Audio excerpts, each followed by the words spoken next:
Hello students, let us start the topic minors and cofactors कि miners और cofactors क्या होते हैं। अभी हम जो हैं थोड़ा बहुत इनका यूज़ कर चुके हैं पीछे एक्सरसाइज 4.2 में या 4.1 में, लेकिन डिटेल में क्या है कि माइनर्स को हम डिनोट करते हैं MIG से, MIJ, यानी कि अगर हमारे पास में कोई स्केयर मैट्रिक्स होगा AIJ ऑफ ऑर्डर n×n, इसके लिए स्केयर मैट्रिक्स होना जरूरी है। तो माइनर्स को हम लिखते हैं MIJ और कोफैक्टर्स को हम लिखते हैं AIJ, कैपिटल AIJ। अब इस AIJ में और इस AIJ में डिफरेंस मालूम कर लेना, ठीक है। ये एलिमेंट्स हैं स्केयर मैट्रिक्स A के, और ये कैपिटल A जो है ये स्पेशली कोफैक्टर्स के लिए हम यूज़ करते हैं। जैसे अगर इसको हम डिटेल में लिखने लग जाएं यहाँ पर, तो ये ऐसे लिखा जाएगा A11, A12, A13, ऐसे A21, A22, A23 और A31, A32 और A33। ये हमारा ये मैट्रिक्स हो जाएगा, ठीक है, मैट्रिक्स ऑफ कोफैक्टर जिसको हम बोलेंगे। तो अब बात आती है भाई हम निकालते कैसे हैं इसको, हमको हम कैसे करते हैं, ठीक है। अब सम को हम कैसे करते हैं उसके लिए हमने आपको समझाने के लिए यहाँ पर सीधा ही हम जो है एक्सरसाइज पे आ जाते हैं कि एक्सरसाइज 4.4 में क्वेश्चन जो है सिर्फ माइनर्स और कोफैक्टर्स के ही हैं, ठीक है। Find the minors and cofactors. तो एग्जांपल देखिए आपको मैं सुना रहा हूँ। क्वेश्चन नंबर 1 का सेकंड पार्ट है, ये हमारी ट्रीटमेंट दिया हुआ है, इसको हमने लेट कर लिया let treatment A equal to ABCD, ठीक है, ABCD। तो यहाँ पर हमने लिख दिया M11 का मतलब minors of first element, minors of first element ये है A, ठीक है। तो जिसका हम माइनर निकालते हैं उसके नीचे भी और सामने भी, यानी कि साइड में भी, दोनों को छोड़ देना हमने। ये 2 ऑर्डर 2 की स्केयर मैट्रिक्स है, ठीक है। तो A की रो में क्या है C है और कॉलम में क्या है B है।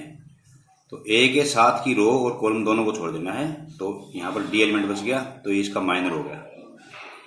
M12 में M12 हमारा ये C है, अब की बार C को छोड़ दो, C वाली रो और C वाले कॉलम को छोड़ दो, क्या बच गया B। इसी तरह से M21 में B है, तो B के जो भी रो में या कॉलम में एलिमेंट्स होंगे वो छूट जाएंगे, अकेला C बचेगा। इस तरह से M22 में A बचेगा। तो ये हो गया हमारा माइनर्स। उसके बाद आता है कोफैक्टर्स। हम कैसे निकालते हैं AIJ, यानी कि कैपिटल AIJ को हम कोफैक्टर्स बोलते हैं, और कोफैक्टर्स का फॉर्मूला है -1 raise to power I plus J, यही I और J जो भी यहाँ पर होगा वही यहाँ पर होगा, -1 raise to power I plus J और MIJ, यानी कि जो M हमने माइनर जो निकाला था उसी माइनर को हमने -1 से I प्लस J की पावर से मल्टीप्लाई कर देना है। अब जैसे मान लो थोड़ी देर के लीजिए, हमने निकाल दिया ये A11 है ये, ठीक है। तो A11 क्या होगा, cofactors of A11, cofactors of A11। जैसे मान ले A11 का जो एलिमेंट था वो कोफैक्टर्स, तो -1 की पावर 1 प्लस 1, -1 की पावर 1 प्लस 1 इंटू में M11 क्या था हमारा, D था, तो ये D यहाँ पर आ जाएगा। अब माइनस वन की पावर क्या होगी 2, तो ये इवन पावर होगी, इवन में प्लस का हो गया ये, तो डी आ जाएगा आंसर इसका। A12 में माइनस वन की पावर 1 प्लस में 2, यही माइनस ही रहेगी। और M12 क्या था हमारा, B था, तो B आ गया, तो माइनस B आ जाएगा। 21 में A21 में माइनस वन की पावर 2 प्लस 1 माइनस ही रहेगी, आ जाएगा। और M21 का माइनर क्या था, ये था C, ठीक है। तो A22 इस तरह से A22 में प्लस का, और ये M22 A था तो A, यानी कि माइनस वन की power I plus J into में MIJ। तो ये जो है हमारा एडजॉइंट का, नहीं क्या नाम है, सॉरी, कोफैक्टर्स का फॉर्मूला होता है, ठीक है। दोबारा फिर बता दूं मैं, AIJ ये हम कोफैक्टर्स के लिए यूज करते हैं, और ये होगा -1 raise to power I plus J into में MIJ, ठीक है। तो ये हमारा कोफैक्टर्स का फॉर्मूला है। लगता है समझ में आ गया होगा, इजी है। उसके बाद हम चलते हैं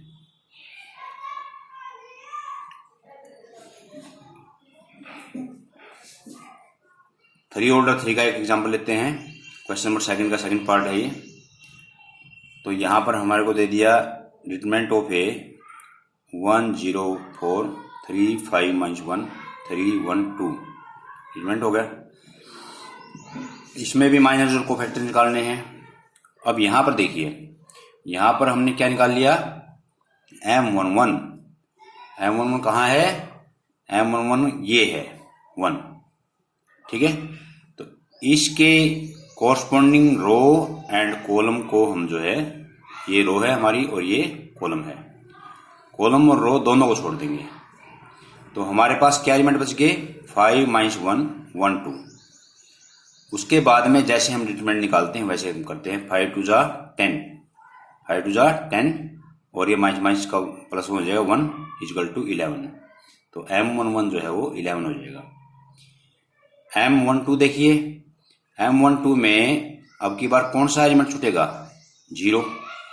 0 के कोरस्पॉन्डिंग कॉलम छूट जाएगा और कोरस्पॉन्डिंग रो छूट जाएगी। क्या बच जाएगा इसमें, 3 -1 और 0 2, 3 -1 0 2, ये बच जाएगा। तो 3 2 जा 6 और -0 6 आ जाएगा। ऐसे ही M13 में क्या छूट जाएगा, ये 4 छूट जाएगा, ठीक है। 4 छूटने के बाद क्या रह गया, 4 के कोरस्पॉन्डिंग कॉलम और कोरस्पॉन्डिंग रो दोनों हमने डिलीट कर दिए।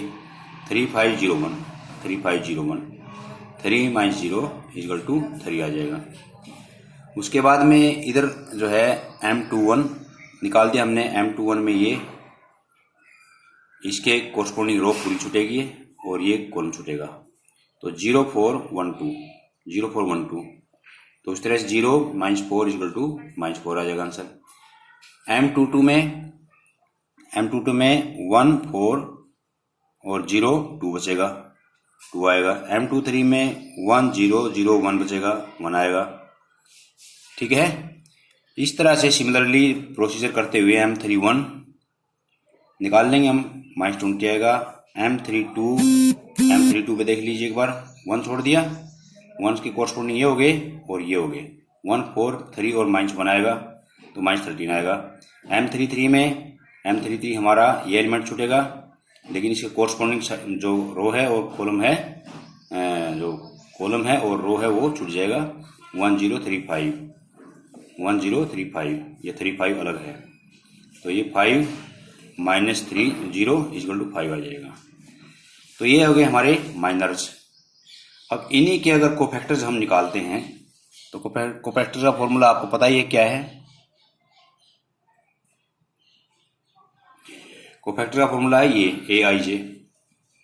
तो AIJ यानी कि A11 यानी कि -1 की पावर 1 + 1, यही वाले 1 + 1, और साथ में M11 जो ये आएगा वही M माइनर आएगा इसके साथ में मल्टीप्लाई होकर के।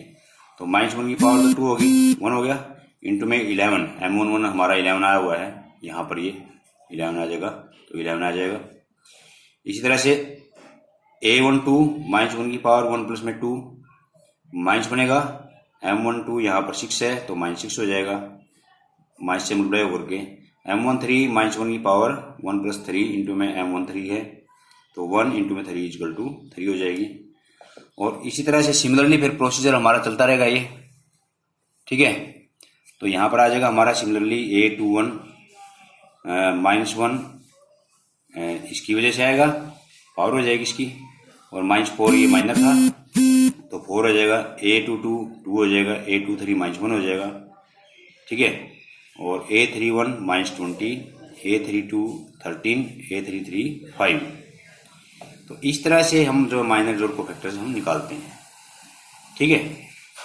तो इसी वजह से हम पहले भी मैंने आपको बताया था कि जब हम डिटरमिनेंट निकालते हैं, यहाँ पर थोड़ा लिख देता हूँ मैं, जब हम डिटरमिनेंट निकालते हैं, जैसे मान ले 1 2 3 0 5 4 7 8 9, अगर इसका हम डिटरमिनेंट निकालते हैं तो हम लेते हैं ना भाई, यहाँ पर प्लस का निशान, यहाँ पर माइनस का और यहाँ पर प्लस का।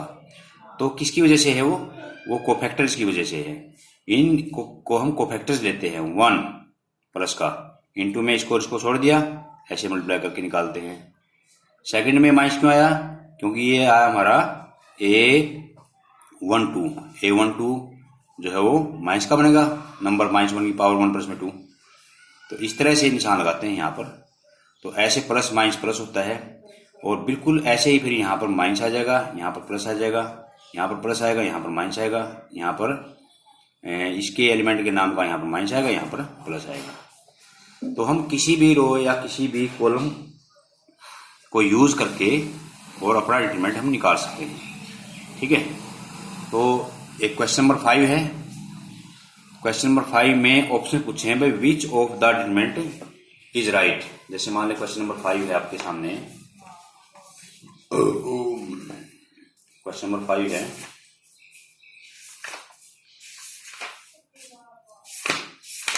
अभी एनसीईआरटी बुक में हम जो है उसको निकालते हैं। ये रहा क्वेश्चन नंबर 5, यहाँ पर ये देख लीजिए। अब क्वेश्चन नंबर 5 में ये पूछ लिया कि अगर ये आपके पास में डिटरमिनेंट है A11 A12 A13 A21 A22 A23 A31 A32 A33 ये है, and AIJ cofactors of AIJ, यानी कि AIJ is cofactor of AIJ। अब देख लो इसमें ये क्या है, कोफैक्टर है, ये क्या है, उसका एलिमेंट है, कोरस्पोंडिंग एलिमेंट है। तो then the value of determinant क्या होगा, तो वैल्यू ऑफ डिटरमिनेंट होगा जो बिल्कुल साथ साथ चलेंगे। जैसे मान लीजिए इसका आंसर आएगा D, A11 है तो कैपिटल A11 आएगा, यानी कि वही कोरस्पोंडिंग कोफैक्टर्स आएगा एलिमेंट के साथ में। A21 A31 कैपिटल A31, तो ये आएगा। अगर इसके अलावा और कोई भी, अगर जैसे मान ले ये आता है या ये आता है, ये आता है, अगर इसके डिफर करता है, जैसे मान ले ये आ गया A11 A12 plus A12 A21 आ गया, यहाँ पर क्या था A12, यहाँ पर क्या है A21, यहाँ पर A13 है, यहाँ पर क्या है A31 है। तो अगर ये चीजें आपस में मैच नहीं करेंगी तो उसका आंसर हमेशा 0 आएगा। या पढ़ सकते हैं, वेरीफाई कर सकते हैं, ठीक है। तो इसी के साथ में एक क्वेश्चन नंबर है 3 और 4। 3 और 4 को देखो आप, क्या लिखा हुआ है, use cofactors of elements of second row. ये कहता है सेकंड रो के कोफैक्टर्स को आप यूज करो और उसका जो है डिटरमिनेंट निकालिए। तो सेकंड कोफैक्टर्स में जैसे मैंने बताया ना भाई, यहाँ पर जो है प्लस माइनस प्लस होता है, ये माइनस प्लस माइनस होता है। तो हमें कुछ नहीं करना, हमें सिर्फ कोफैक्टर्स का यूज करना है और इसके एलिमेंट का यूज करना है। तो यहाँ पर आ गया -2, इसका अगर हम निकालते हैं तो वो डिटरमिनेंट निकालते हैं तो 0 -2 हो गया। अब -2 के कोरस्पोंडिंग रो और कोरस्पोंडिंग ये छोड़ दो, क्या बच गया 3 8 और 3 3 2 3, तो 3 3 जा 9 -16, ये आ जाएगा 9 माइनस में 16 आ जाएगा। फिर दूसरा मैंने देखा भाई दूसरा 0 है एलिमेंट, अब 0 कोरस्पोंडिंग और ये छोड़ दो, तो 5 8 और 1 3 रह गया, तो 5 3 जा 15 -8, तो ये 15 -8 हो जाएगा, ठीक है। इस तरह से अगला जो है वो -1 आ जाएगा। ठीक है, अब -1 छोड़ दिया हमने, कोरस्पॉन्डिंग ये और ये, तो 5 2 10 और -3, 10 -3 ये आ जाएगा। तो ये आ जाएगा -2 इंटू में -7, प्लस में 0 से मल्टीप्लाई करके सब 0 हो जाएगा, और माइनस का ये 10 में से 3 गया 7 हो जाएगा।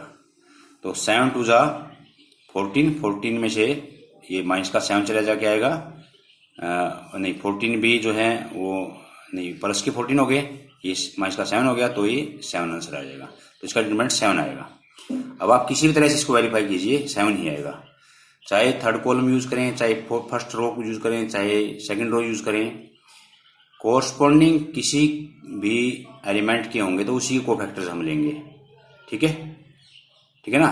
तो यहाँ पर सेकंड रो को, सेकंड का एलिमेंट हो गया, ये इसका कोफैक्टर हो जाएगा ऐसे माइनस साइन के अकॉर्डिंग।